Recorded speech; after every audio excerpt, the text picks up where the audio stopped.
में, कभी काम काज में कोताही की शक्ल में, कभी तेरे तकाज़ों को पूरा न करने की शक्ल में, इनकी चाल में भी मैल पैदा हो सकती है, इनके हवाल अखबार में भी मैल पैदा हो सकती है। तो जिस तरह तुम अपने लिबास को जो 4,000 रुपए का लिबास है उसको दोबारा साफ करके उसकी धुलाई करके उसकी सिलाई करके तुम उसका इस्तेमाल करते हो, तो ये बीवियां जो तुम्हारी जिंदगी में आई हैं, इस जान की तो कोई कीमत नहीं है। लिहाजा इनके हवाल अखबार में भी अगर मैल पड़ जाए, वो ज़बान दराज हो जाए, वो कुछ बदमाश हो जाए, वो शरीर हो जाए, तो तुम उनको अपनी जिंदगी से तलाक देकर जुदा न करना, बल्कि उनकी सफाई कर लेना, उनकी धुलाई कर लेना, उनकी सिलाई कर लेना, फिर अपनी जिंदगी में एक माना ये समझ इनकी भी धुलाई, इनकी भी क्या करो, सफाई करो। अफसोस है कि मैं आपका ठीक नहीं है, वरना मजमा बड़ा खूबसूरत था, तकरीर करने का मूड था। मगर चलिए आप लोग सुन रहे हैं ध्यान से, तो मैं कुछ बोलने की हिम्मत कर रहा हूँ, लेकिन बच्चे लोग बहुत ज्यादा परेशान कर रहे हैं। अच्छा छोड़ दीजिए, हम अपने कह देते हैं, आप लोग ना कहिए, वरना होगा क्या है। पड़ोसी ने दूसरी पड़ोसन से सुबह को पूछा, ए पड़ोसी रात क्यों इतना शोर मचा रही थी, हल्ला कर रही थी? कहने लगी बेटा रो रहा था, बच्चा रो रहा था, उसको चुप करा रही थी। इसने जवाब दिया, बेहतर था कि बच्चा रो लेता, उसकी आवाज नहीं आ रही थी, तुम्हारे चुप करने की आवाज से हम परेशान हो गए। समझ में आ गया होगा।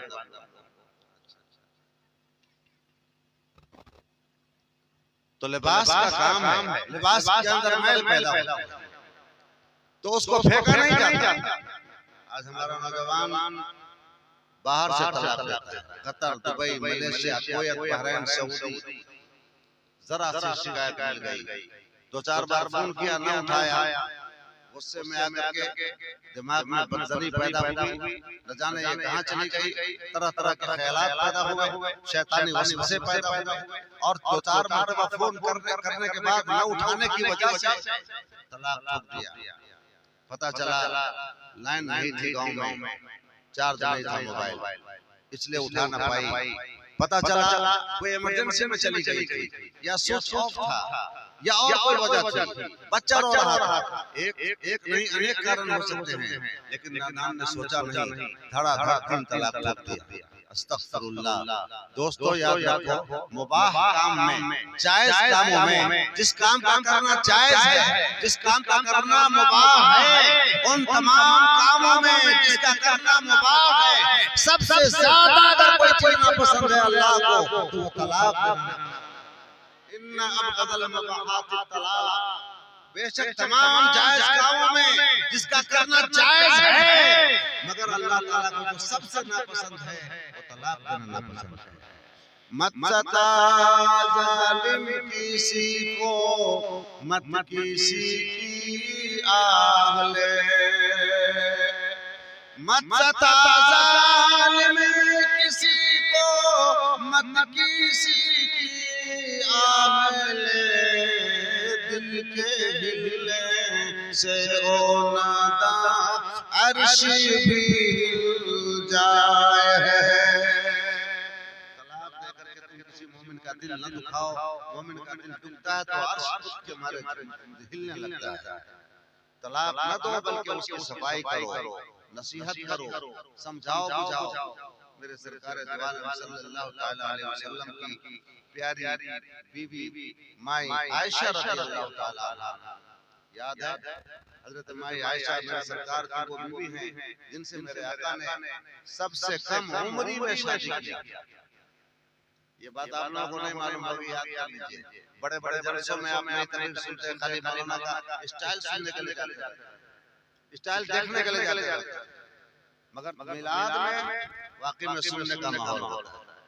मिलाद बड़ी बरकत की चीज है। मिलाद का फैजान है कि लोगों को इस्लाम की मोटी मोटी तारीख मालूम हो पाई, नबी करीम सल्लल्लाहु अलैहि वसल्लम की सीरत के जलवे उन्हें देखने को, सुनने को, समझने को मिले। ये मिलाद की बरकत है, जलसों से कुछ नहीं होता।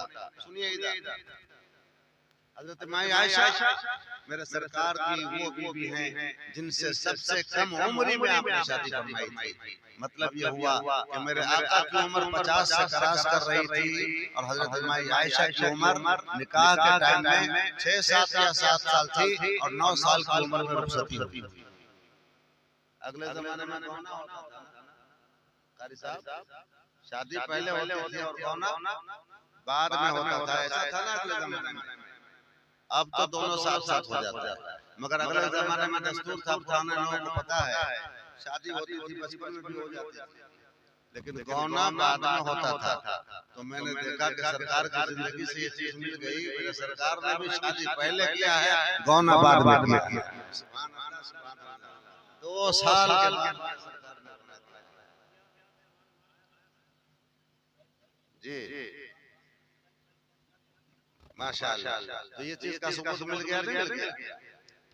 तो 9 साल की उम्र में आपने गौना किया था, रुखसती हुई थी, तो हजरत माई आयशा रज़ियल्लाहु ताला अन्हा का हुजूर से थोड़ा सा मन मुटाव हो गया।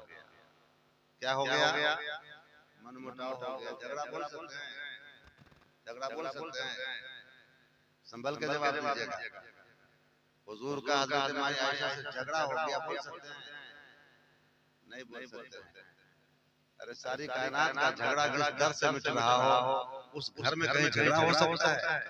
सारी कायनात का निज़ाम मेरे सरकार दूर फरमाए, मेरे सारी कायनात का झगड़ा मेरे सरकार दूर फरमाए। भला वहाँ झगड़ा कैसे चलता है?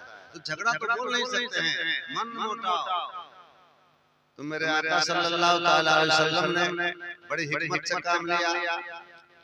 उनके अब्बा जान और अपने यार जनाब हजरत सिद्दीक अकबर को बुला लिया।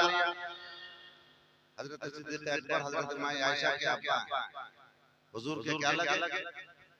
शाबाश, बिल्कुल सही जवाब है। बुला लिया उनको। बच्चा लोग बहुत परेशान करता, क्यों इतना उठता बैठता है लोग, खाली मोबाइल के चक्कर में परेशान। अच्छा सुनिए, बुला लिया, तीनों बैठ गए। हजरत माई आयशा, मेरे सरकार और उनके यारेदार यानी हजरत माई आयशा के अब्बा जान हजरत अबू बकर सिद्दीक तीनों बैठ गए। मेरे आका ने फरमाया, आयशा पहले आप अपनी बात कहेंगे अपने अब्बा से या मैं अपनी बात कह दूं आपके अब्बा से? हजरत आयशा ने अर्ज किया, हुजूर आप ही पहले कह दीजिए, आपसे पहले मैं कह सकता हूं, आप ही पहले कह दीजिए, मगर ठीक कहिएगा। इतना सुनना था, मगर ठीक कहिएगा। समझ रहे हैं? नहीं समझ रहे हैं? क्यों कह दिया? इतना समझ गए, ध्यान दीजिएगा तो समझ में आएगा, वरना लोकल स्टेशन छूट जाएगा। ध्यान देते रहिए, मगर ठीक कहिएगा। इतना सुनना था, जनाब सिद्दीक अकबर की मोहब्बत को, गैरत ईमानी को जला लगा कहने, और एक तमाचा अपनी बेटी को लगाया। फरमाने लगे, तुमने मेरे पैगंबर को कह दिया ठीक करने के लिए? अरे आयशा, ये ठीक नहीं बोलेंगे तो दुनिया में और कौन ठीक बोलेगा? तो दुनिया में और कौन ठीक बोलेगा? झगड़ा खत्म, मन मुटाव खत्म, मामला खत्म, मुकदमा खत्म, केस खत्म। ए बेटी वालों, तुम्हें सबक लेना पड़ा। अगर तेरी बेटी और तेरे दामाद में भी कभी ऐसा हो जाए तो खबरदार कभी भी अपनी बेटी की तरफदारी मत करना। सिद्दीक की सुन्नत अदा कर लेना। सरकार की सुन्नत, सिद्दीक की सुन्नत अदा करोगे, वहाँ सिद्दीक अकबर की सुन्नत जगमगा जाएगी और तेरी बेटी का घर आबाद, बेटी का सबक मिला। एक सबक और मिला यहाँ। अच्छा, फैसला करने की कुव्वत मेरे सरकार के अंदर थी कि नहीं थी? ये मुकदमा हल करने की कुव्वत मेरे सरकार के अंदर थी कि नहीं थी? अपने गुलाम को बुला लिया, हम गुलामों को सबक देने के लिए कि तुम्हारे अंदर भी कोई मामला उलझ जाए तो मत देखना कि अगला छोटा है कि बड़ा है, बल्कि किसी और को भी अपना पंच बना लेना। सरकार की सुन्नत अदा हो। मेरे सरकार ने से छोटे को बनाया कि नहीं बना लिया। आज मोहल्ले का सरदार सोचता रहता है कि मैं जुम्मा ये लड़का पंचायत करेगा, इसी में तो तबाह है मोहल्ला। अरे भाई, छोटा भी पंच बन जाए तो दिक्कत क्या है? मेरे आका ने तो बना दिया। मतलब यह है कि मेरे आका ने बुला करके वाज़ और नसीहत का एक सिलसिला कायम फरमा दिया। तो अगर औरतों के अंदर बदमाशी आ जाए, वहाँ तो बदमाशी नहीं थी, अगर बदमाशी आ जाए, उनकी जबान दराजी की वजह से आप परेशान हो जाए, शरारत करने लग जाए, तो तलाक देकर जिंदगी से जुदा न करें, बल्कि आप कोशिश करें कि उनको वाज़ और नसीहत करके समझाकर रास्ते पर लाने की कोशिश करें। यह है उनकी सफाई। कुरान पाक में दूसरे मकाम पर आया, हाफिज कुरान यहाँ बैठे हैं, वल्लाती तखाफून नुशूज़हुन्न फ़अज़ूहुन्न अब आप लोग सोच रहे होंगे ना कि मैंने कहा ना कि औरतों में की चाल में अगर मैल पड़ जाए तो सफाई कर लो, धुलाई कर लो। तो आप सोचते होंगे कि धुलाई कैसे की जाएगी औरतों की, वॉशिंग मशीन में डाल के? नहीं नहीं नहीं, इनकी धुलाई का तरीका कुरान ने बताया। जिन औरतों की सरकशी बदमाशी का तुम्हें अंदेशा हो तो तुम उन्हें वाज़ो नसीहत करो। पहला तरीका उनकी सफाई का, पहला तरीका उनकी धुलाई का वाज़ो नसीहत करो। वाज़ो नसीहत के जरिए उनको समझाओ। और ये चीज सबसे ज्यादा अमल में लाने की जरूरत है सास को। ए मेरे माँ बहनों, अगर आपको अल्लाह ने सास बनाया है और आपके घर में किसी बहू को भेज दिया है तो अब आपको किस तरह उनको तरबियत देनी है, किस तरह अपने घर का माहौल उनको बताना है, इस मामले में आपको बहुत ज्यादा चाको चौबंद रहना पड़ेगा, बहुत ज्यादा होशियार रहना पड़ेगा। वो नए माहौल से आ रही है, नई जिंदगी से आ रही है, नई तहजीब तमद्दुन से हट के नई तहजीब में आ रही है। घर नया, माहौल नया, तहजीब नई, और यहाँ का माहौल नया, आपके घर का दस्तूर हो रहा है।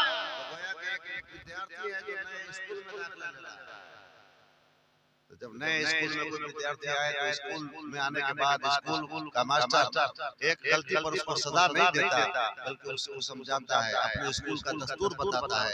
हमारी माँ बहनें भी ये समझ लें कि हमारे स्कूल में एक नया विद्यार्थी आ गया है, गलती करती है, माँ बनकर समझाइए। अगर आपने माँ बनकर समझा दिया तो यकीन कामिल है कि कल होगा वो बेटी बनकर।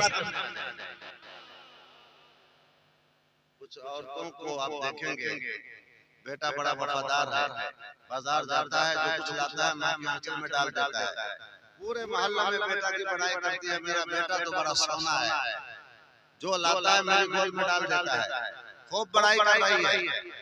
अब उसके बाद क्या हुआ, आने वाले समय में शादी हो गई, बेटे की शादी हो गई। शादी होने के बाद अब क्या देख रही है बूढ़ी माँ, अब बेटा जो आ रहा है बाजार से, चाहे मंडा बाजार से या सरपल्लो बाजार से या जलेसर बाजार से, बेटा आ रहा है तो अब थोड़ा उधर भी जा रहा है, थोड़ा इधर भी आ रहा है। अल्लाह अकबर, ये मौका बड़ी आजमाइश का है, ये मरहला बड़ी आजमाइश का है। माँ को यहाँ पर संभलने की जरूरत है। अगर बेटा कुछ उधर लेके जा रहा है और कुछ इधर लेके आ रहा है तो दिल को मत आप परेशान मत करो, बल्कि उस मौके पर बेटे को और ज्यादा मुबारकबाद पेश करो। वाह रे मेरा बेटा, तू कितना सुंदर है, तू कितना अच्छा है, तू कितना होशियार है, कितना अक्लमंद है। माँ का भी हक जानता है और बीवी का हक जानता है। अगर माँ ने इतनी बात कह दी तो देखिए बेटा जो कल से वफादार था आज से और ज्यादा वफादार बना। लेकिन अगर इसी जगह पर माँ फिसल गई और कहना शुरू किया कि ओ मेरा बेटा तो बदल गया और नजर चुराना शुरू कर दिया, बेटा आता है बुलाता है मुंह घुमा लेती है, बेटा आता है मुस्कुरा के बुलाता है मगर उसके मुंह से मुस्कुराहट नहीं आती, तो बेटा भी 2 दिन 4 दिन 6 दिन 8 दिन 1 हफ्ता में 1 महीना देखता है, उसके बाद उसका मन भी आपसे टूट जाता है। ये मौका बड़ा नाजुक होता है। अगर आपका बेटा आपकी बहू का ख्याल करता है तो बुरा क्या है इसके अंदर, आपका भी ख्याल करे, उसका भी ख्याल करे, आप मुबारकबाद कहो, आप उसको दुआएं दो, इंशाअल्लाह वो बेटा भी आपका वफादार रहेगा और वो बहू भी आपका वफादार रहेगा। तो तुम उन्हें वाज़ो नसीहत, पहला तरीका वाज़ो नसीहत समझाने का। अगर वाज़ो नसीहत से न समझ पाए, कुछ होती हैं जो बहुत ज्यादा ही बदमाश होती है, आने के बाद ही भाइयों में तफरका डालना शुरू कर देती है, घर में तफरीक पैदा करना शुरू कर देती है, पार्टी बंदी का माहौल शुरू कर देती है, चूंकि दूसरे खून से आई होती है। कुछ होती है बदमाश ऐसे, सब नहीं मगर कुछ तो होती हैं, तो उनके लिए जाहिर बात है वो तो कुछ न कुछ फितरत में कजी तो होगी। तो अब उनके लिए क्या होगा, वाज़ो नसीहत से काम न चला, वो संभल न पाई, तब क्या करना चाहिए, तलाक दे देना चाहिए। तो कुरान ने दूसरा तरीका दिया, वदरिबूहुन्ना वहजुरूहुन्ना फिल मदाजिअ। दूसरा तरीका, अपना उनका बेड अलग, अपना उनका बिस्तर अलग कर लो। यहाँ पर उलमा की महफिल है, ये जानते हैं कि मदाजे का मतलब होता है बेड, रूम नहीं, कमरा नहीं। तो कुरान ने कहा कि उनका अपना बेड अलग कर, बीवी को अपने बेड से अलग कर दो। अगर उसकी गैरत निस्वानी जिंदा होगी, उसकी गैरत निस्वानी में जर्रा बराबर भी रमक बाकी होगी, तो एक गैरतमंद खातून हजार मसाइब आलाम झेलना गवारा कर सकती है, हजार गम का सामना कर सकती है, मगर उसका शौहर नाराज होकर उसके बिस्तर से अलग हो जाए, इसको गवारा नहीं कर सकती। ये तरीका है।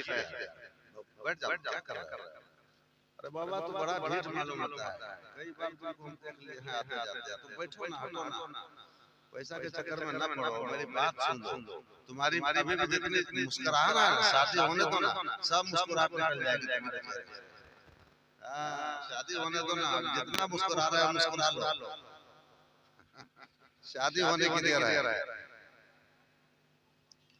तो बेड अलग करना एक गैरतमंद खातून को कभी गवारा नहीं होगा।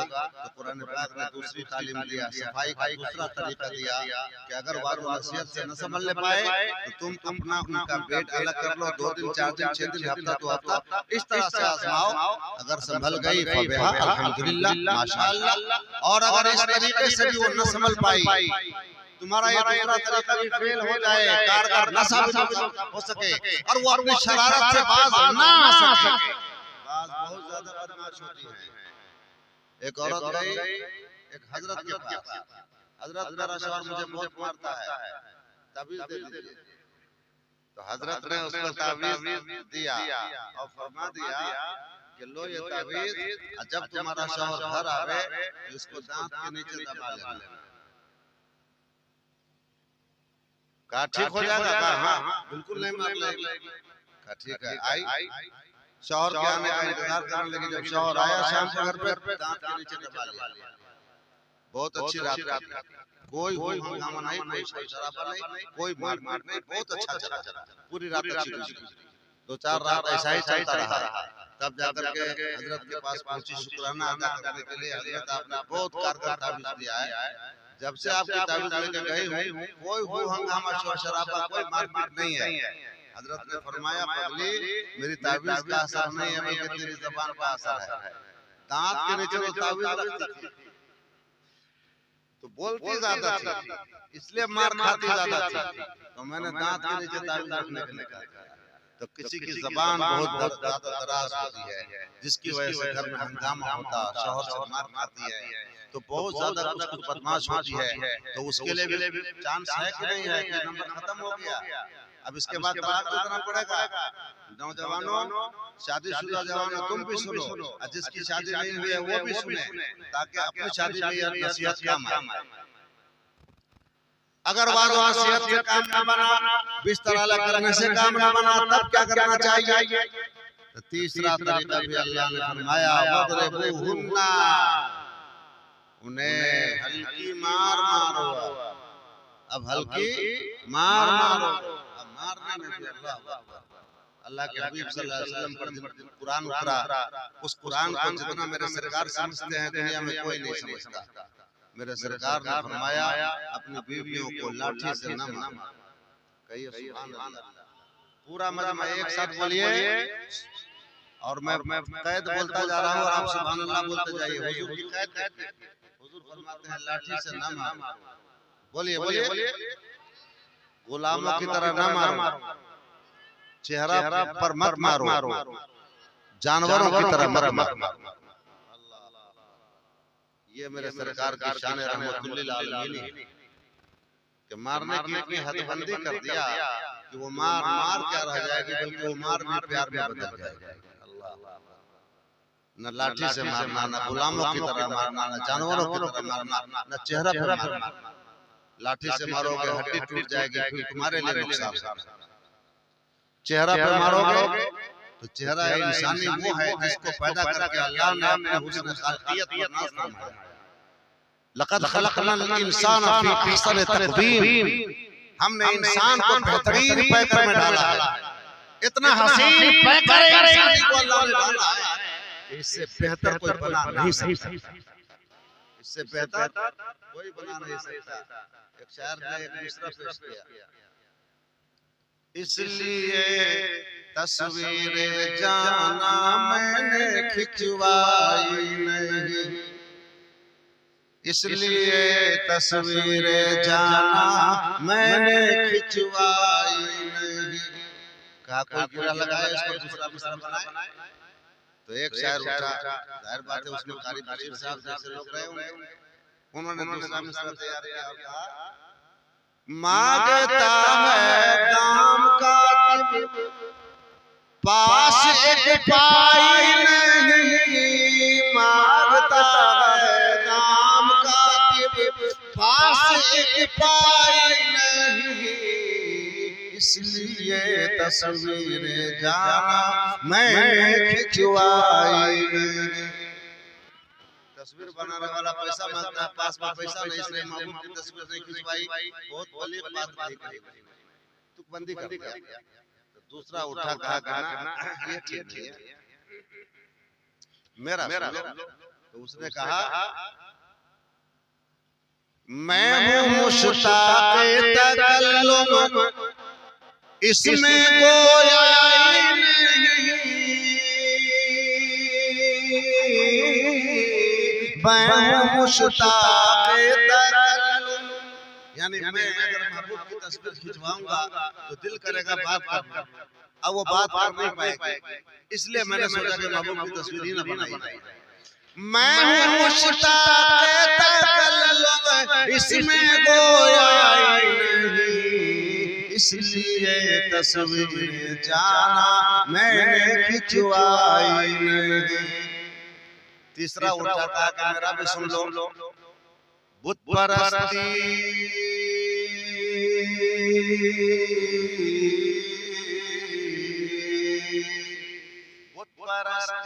दीन अहमद में कहीं पाई नहीं, दीन मोहम्मदी में बुत परस्ती जायज नहीं है। अब महबूब की तस्वीर खिंचा लूंगा तो दिल करेगा पूजा करने का, अजीब अजीब मोहब्बत होती है। दीन मोहम्मदी में बुत परस्ती जायज नहीं, इसलिए मैंने महबूब की तस्वीर खिंचवाई नहीं। बुत परस्ती दीन अहमद में कहीं पाई नहीं, इसलिए तस्वीर जाना मैंने खिंचवाई नहीं। चौथा उठा जो मेरी मृत्यु का मौसम, चौथा कहा कि मेरा भी सुन लो। उसने क्या कहा, कातिबे कुदरत से बढ़कर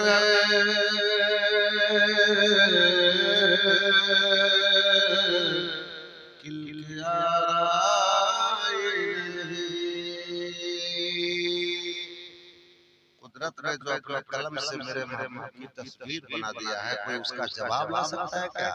अब कोई बनाएगा तो उससे कम ही तो बनाएगा।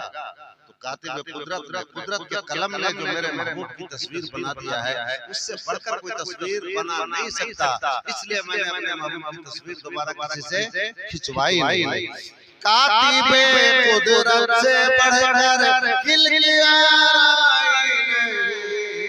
इसलिए तस्वीर जाना मैंने खिंचवाई नहीं। कुदरत के कलम ने मेरे महबूब की तस्वीर बना दिया, वैसी कोई नहीं बना सकता। तो अल्लाह ने जो तस्वीर बनाया है इंसान की, इतनी हसीन, इतनी खूबसूरत, इतनी जमील बनाया कि इसके अंदर इसको पैदा करने के बाद अल्लाह ताला ने अपने हुस्न खालकियत पर नाज किया है। लिहाजा चेहरा को मत बिगाड़ो, इसलिए कि चेहरा बिगड़ जाएगा तो तेरी कशिश, तेरी जाज़बियत, तेरा झुकाव उसकी तरफ लगाओ, तेरी मोहब्बत कम पड़ जाएगी और तेरी जिंदगी जीवन बन जाएगी। लिहाजा चेहरा मत बिगाड़ो। आज भी घर देखने में लोग जाते हैं तो सबसे पहले क्या देखते हैं? चेहरा देखते हैं या पाँव देखते हैं? घर देखने में जाते हैं, दूल्हा दुल्हन को देखने के लिए सबसे पहले क्या देखते हैं? चेहरा ही तो देखते हैं। पता चला हुस्न का इजहार चेहरे से होता है। तो कहा कि चेहरा को मत बिगाड़ो, क्योंकि उससे उसका हुस्न बिगड़ जाएगा। ये मेरे सरकार दो आलम सल्लल्लाहु अलैहि वसल्लम की शान रहमतुल आलमीन है। तो चेहरा मत बिगाड़ो। आखिरी तदबीर आई कि उन्हें हल्की मार मारो। ये तीन तरीके बताए गए हैं उनकी इस्लाह के लिए, उनके सुधार के लिए, उनकी सफाई के लिए, उनकी सिराई के लिए, उनकी मरम्मत के लिए, उनके सुधार के लिए। तब जाकर के उसके बाद तलाक की बात हो सकती है। तो दोस्तों ने मोहतरम, निकाह करना बहुत बड़ा कमाल नहीं है। कमाल यह है कि निकाह के तकाज़ों को आप मुकम्मल करें, निकाह के मुख्तजियात को आप मुकम्मल करें, इंसानियत के साथ आप उसको उसके हुकूक को पहचाने, वो आपके हुकूक को पहचाने, तब जाकर ये शादी बरकत वाली होती है। अल्लाह ताला अपने हबीब के सदक़े में इस महफिल को कबूल करे, शादी होने वाली है उसको कबूल फरमाए और इस शादी को आसान करे, इस शादी को मुबारक और मसरूत करे। वमा अलैना इल्लल बलाग व आखिरु दावाना अनिल हम्दुलिल्लाह।